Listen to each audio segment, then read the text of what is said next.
Okay, hi everybody. On this segment, I'll show you the other case that I'm building right now. So this is called this is a newer version of the MX330. Let me see. Yeah, this one is called the Cougar MX330-G Pro. So you can tell right away, or maybe you could tell. The Pro version is, this one came out like about a year or 2 years ago. So it's kind of a new case for the Cougar company. So basically, I guess that they call it the Pro is like they took the old version, the original version, 330-G non-Pro, and they call it the Pro. So it's totally redesigned. So this one resembles very closely to your typical modern case. So this is there's a front glass panel that goes right here. I'll show it on another segment. I'll show in another segment the difference between the new glass and the old glass. It's a little different. In the Pro version, the glass has a frame on it, which makes it more strong, just in case you drop it. And the old version is just a piece of glass, so that one's more prone to breaking if you drop it on the floor. So I think that's the difference. And the glass is a lot thicker. On the Pro version, the glass is a lot thicker. It has the metal frame to protect it, so it feels pretty substantial. Though I did notice even the old version, that just a piece of glass all by itself with no frame, it's a pretty thick piece of glass. But you always have to be careful not to drop it and then it'll shatter, and then basically your case is no good anymore, because then you'd have to buy another case. I don't think you can buy the glass by itself.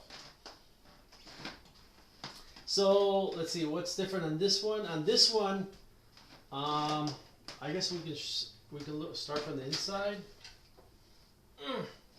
Okay. So let me see. I guess I could talk about the components I put in here. So there's an i7-870 CPU, you can also use an X3470. For this motherboard, the motherboard is ATX full size, of course. It's a kind of a rare motherboard. It's a let me think. It's a P7P55 WS supercomputer workstation. So it's like your typical ASUS P55, but it's a WS version. So the layout is a little bit different. I guess I can add in the description the exact name of the motherboard. If you're curious, you can look online. There's a few reviews up on YouTube if you want to know more about the motherboard. And for video card, I on this one I put my classic GTX 970 and a video card bracket, which is important because a lot of these old motherboard video cards, they tend to sag, so it's important to put a bracket on there, especially if you're going to leave it in long-term storage, to keep it nice and level. Yeah, and I like to use extensions. Even if it's not really aesthetics, I like to always install the extensions because it's a lot easier to troubleshoot. If I have to replace the power supply, it's a lot easier for me to just disconnect the power supply from the extension instead of getting your hand in here and trying to work out the motherboard connector, because there's always a slight risk that you're going to break that connector on the motherboard, especially the one here on the top. Like on this one, there's a lot of room, but normally on some of these other cases, there's not a lot of room here on the top to get your hand in here. So you're trying to finger with your finger here to try to work that connector off, which is always a pain in the butt. So what I try to do is I usually try to just aesthetics or non-aesthetics. I like to use the extensions now, just to make it easier if I have to replace the power supply or just to swap out motherboards, because it's a lot easier. I can disconnect the power supply connectors from here, pull out the motherboard, and then once the motherboard is on the table, then I'll disconnect extensions from the motherboard. I can be a lot more careful putting it on the table. Well, that's what I do. I don't know. I'll try to mention stuff that no one else mentions. So, and in this case, you don't get you get like 2, I believe. It's either 2 or 3, just regular Cougar case fans. They're nothing really special. So I pulled those out, and on this particular build, I put in these 120 blue LED fans. They're kind of like the old school style. So they have 4 LEDs, 1, 2, 3, 4 around here, and it's blue LED. They call them blue LED. If you look it up online, it's called the classic blue LED case fan. It usually comes in blue and red. Those are the 2 most popular colors if you like that. And it's only one color, so either pick blue and you pick red. I got both on another build. I did all red. On this one I'm doing all blue. So that's what I did. And what else can I talk about the motherboard? Oh yeah, this is first generation Intel. So that's, I believe it's LGA 1156. So that's after Core 2 Quad, which is LGA 775, and before second generation, which is called Sandy Bridge, which I believe is 1155, right? And for memory, we got this is the see, on Core 2 Quad normally you can only get 8 gigs of memory, and what I like about first generation, you can get 16 gigs of memory, and it's DDR3. So pretty much 1, 2, 3, 4 generation, right? 1, 2, 3, 4 is DDR3. On first generation it's 1333, but you can overclock it and make it 1600 if you got these more expensive motherboards. Usually with the retro stuff, if I can help it, I prefer to spend a little bit more money and get these nicer premium motherboards. If you're going to have something nice in the collection, might as well spend a little more money and get something nice.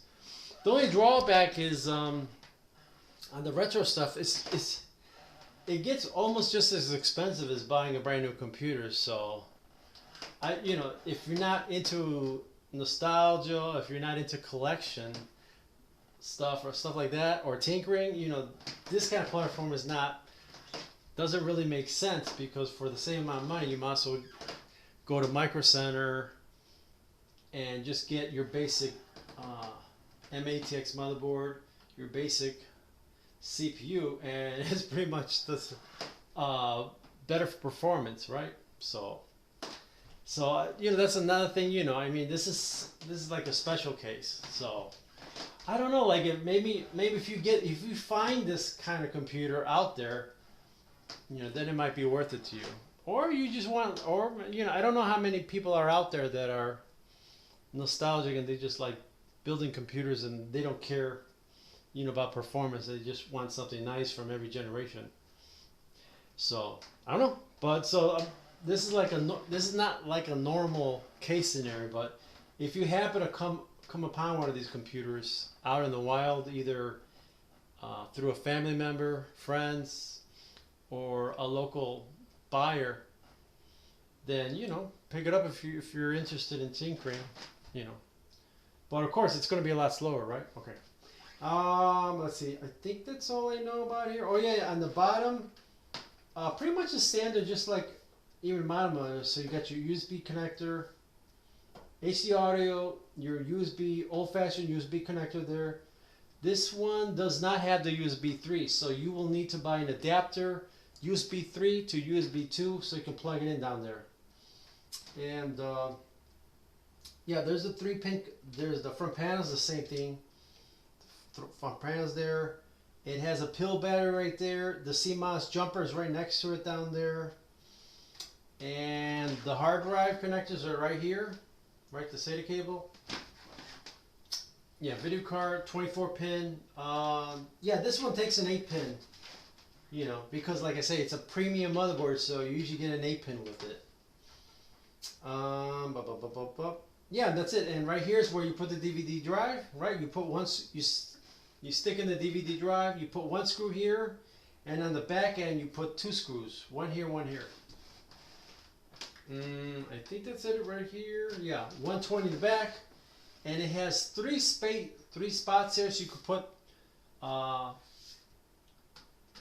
3 120s here, and across the top you can put 3 120s. You know, since I like to put a DVD drive on these older computers just for fun, so then if I put a DVD drive here, I usually put 2 120s. You know, one here, DVD drive, and here along the top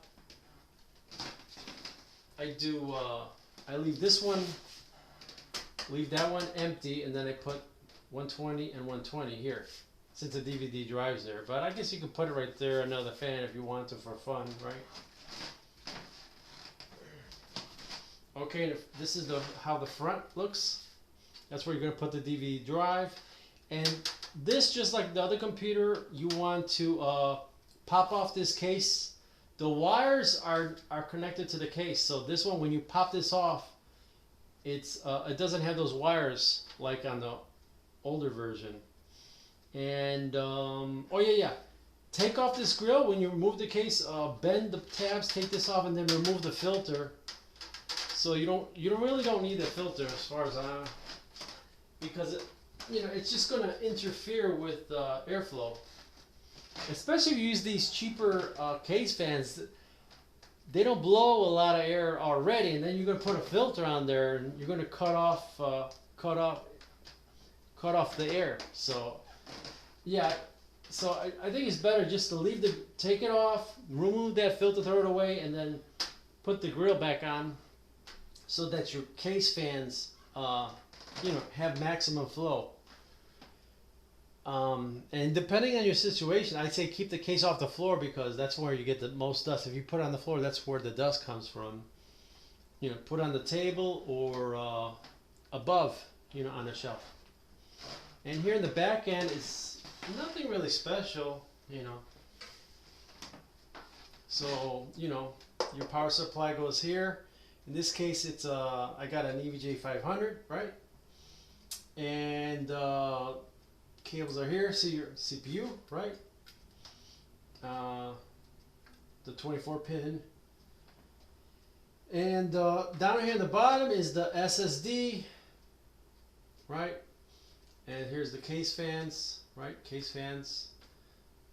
And that's it, right? Then here's the cables for the case, right? And I'm not really into case management too much. I just like to make it, nice and tidy, but I don't know why so many people like to make it really professional about it, because like I say, the more professional you make it, the drawback about that is if you make it too neat and tidy, you're also putting stress on the connectors, and that's no bueno. So I like to leave it a little bit loose, and that way I can feel confident that you're not stressing the pins or the wires and the connectors. But that's me, right? You guys, you do you.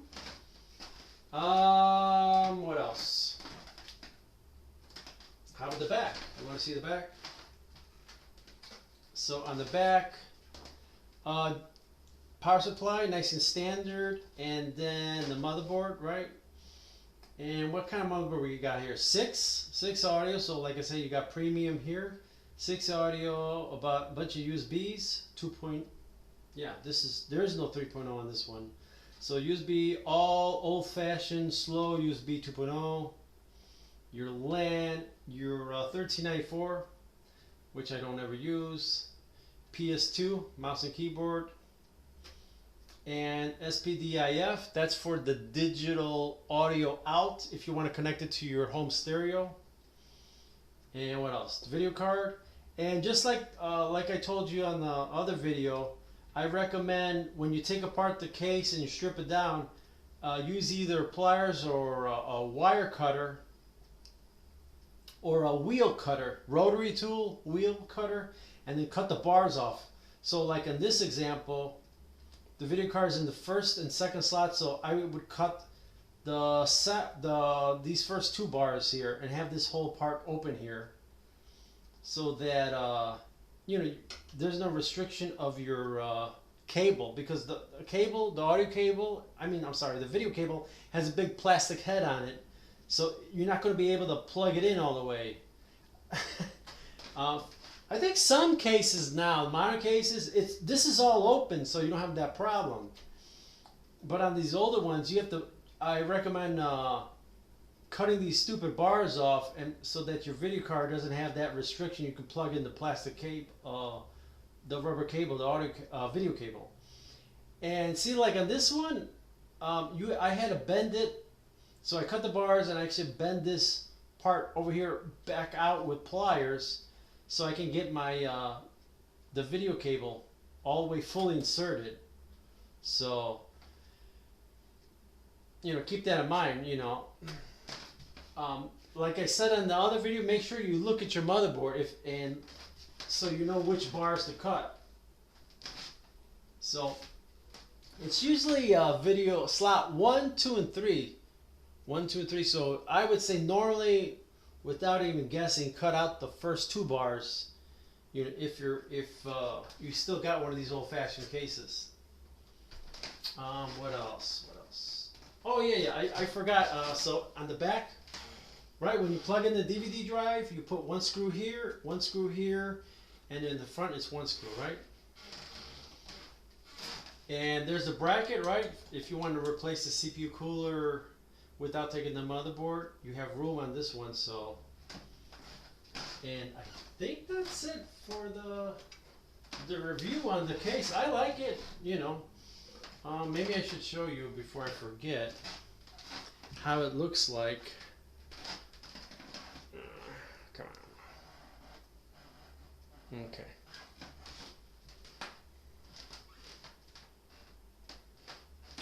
Yeah, here, let me show you. There it is. That's how it looks like if you look it up on Amazon, Cougar MX330-G Pro. And right now it's out of stock, but it usually runs between, I would say, $70 up to $100. It comes in 2 colors. It comes in black, that's the $70 one, and then there's a white version that costs about $100. Okay, and I forgot to show this on the other video, but here's the original one. You know, like if you look at on my channel, I made a review on this one. It's called the MX330G. I'm using that with the Core 2 Quad. Yeah, and this one runs between $50 to $70. And like I say, both of them have tempered glass. You know. So, you know, if you're interested, you can look at that up on Amazon, and you can look it up on Newegg, and I don't know how many other websites Cougar is authorized to sell it on, but that's the only 2 that I know of. You know, do a search, because I didn't really pay attention. Well, here in the United States anyway, I know Amazon and Newegg has the cases. Oh yeah, it's always going to be limited stock. So if you're actually interested in these cases, wish list it and keep checking every week, because it's not a very common item. It's limited stock. So you usually, like right now this is like the worst time to be buying a lot of this stuff, the limited stuff. During the holidays, a lot of stuff disappears right away. So, but usually like during the spring and summer, that's when the PC season slows down a lot. That's your best time to look for the cases at a fair price. But right now, if it is available, expect to be price gouged. Right? What other thing I want to mention? Oh yeah, the drives. Yeah, normally this is what I do. right there. This normally what I do for my gaming computers, I install an SSD and I install a 3.5 hard drive. So what I usually do is for the SSD, I just install Windows 11 and maybe 1 or 2 games that I really need on there, and then the rest of the games I put in the hard drive. You know, I mean, I don't really play the latest games, so I usually notice that most of the games it's good enough to be in the hard drive and just load it on the hard drive and just let it load. It takes a little bit longer for the game to load, but once it's loaded, it's fine for the most part. So that's what I do. I install all the video games on a hard drive, and SSD I just really use it for Windows and the software. And maybe I'll install 1 or 2 games on this, just to make it easier. And if I'm just doing testing, on a build, then I'll just use the SSD by itself. But like on my main rig that I use every day, I don't know if you know it, but these hard drives go all the way up to 20 terabytes. So I usually have like 1 or 2 of these. Well, yeah, I got like maybe 1 internal and then 1 external. If you just to give you an idea, 1,000 video games takes about 6 to 8 terabytes is 1,000 games.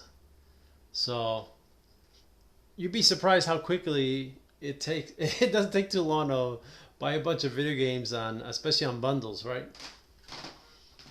So let me see. Yeah, maybe I should show you just to finish up this part. The stuff on the hard drives. This one. Yeah, this one here. Rotate, rotate, rotate.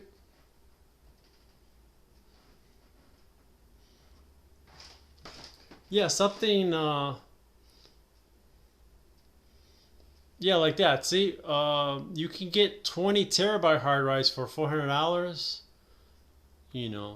And then you want to make sure though you also have an external as well, or vice versa.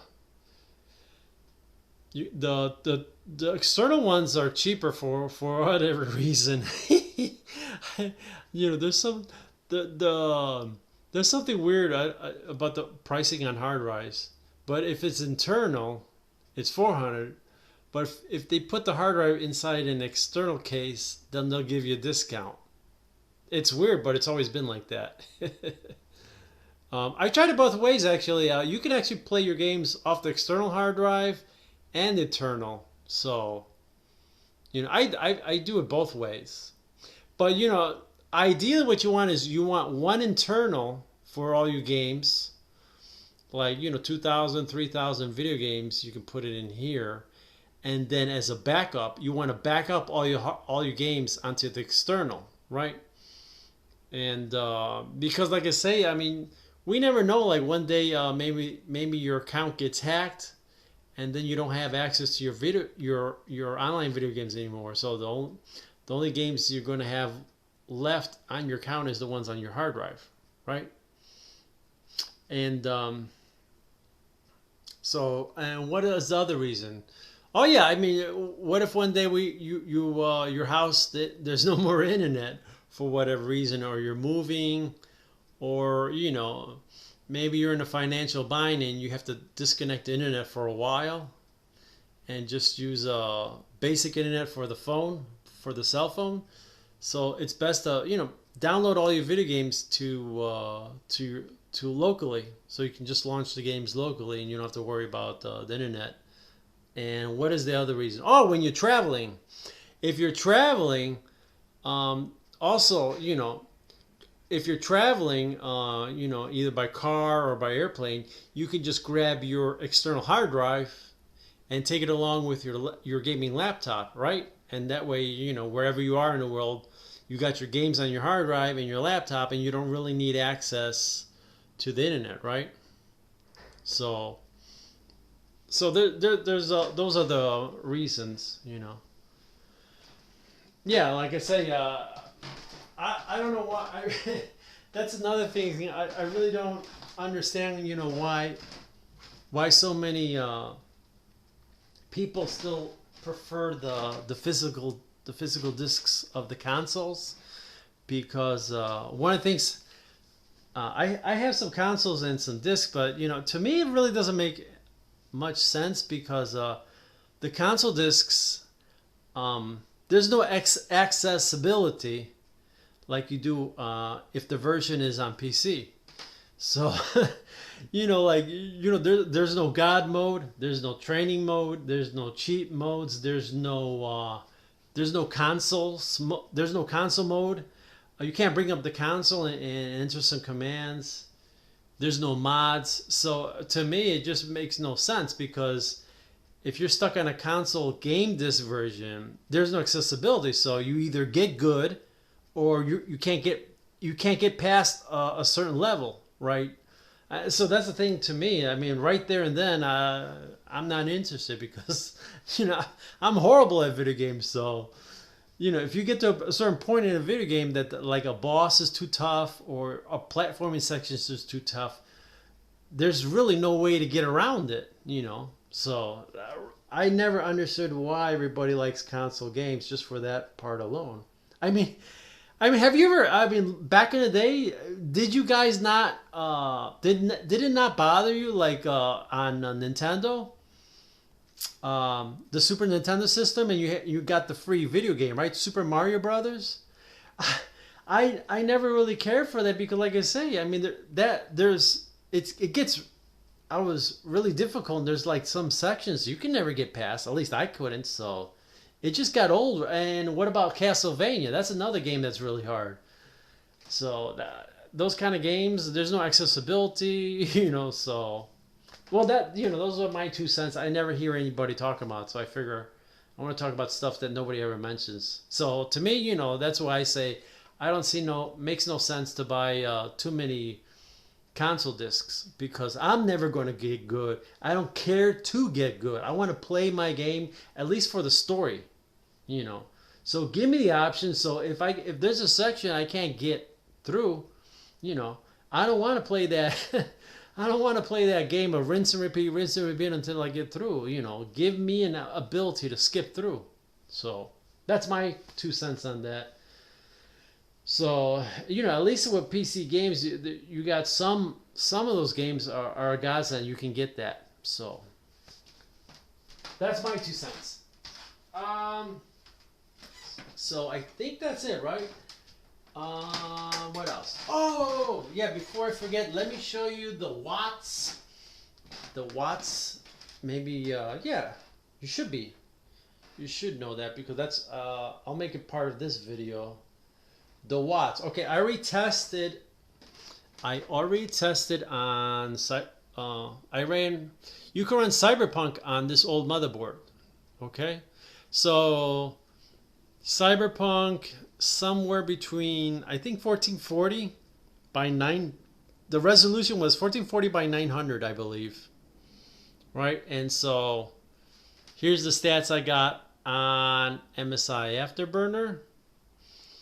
So we were averaging 72 degrees temperature-wise, and this video card, which is GTX 970, it has a single 8-pin.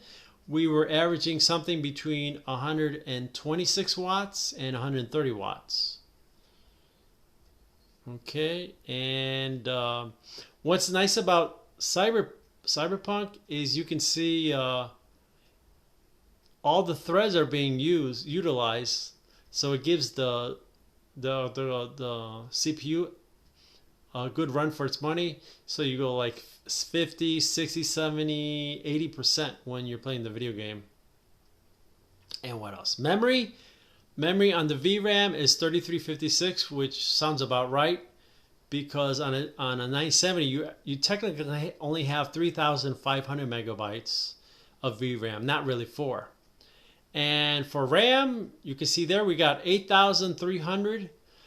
I think by design, Cyberpunk, the developers try to keep the game running at exactly 8,000 megabytes because a lot of people around the world are still trying to play this game on a low spec computer, so they don't really necessarily have 16 gigs of RAM like I do or like you do.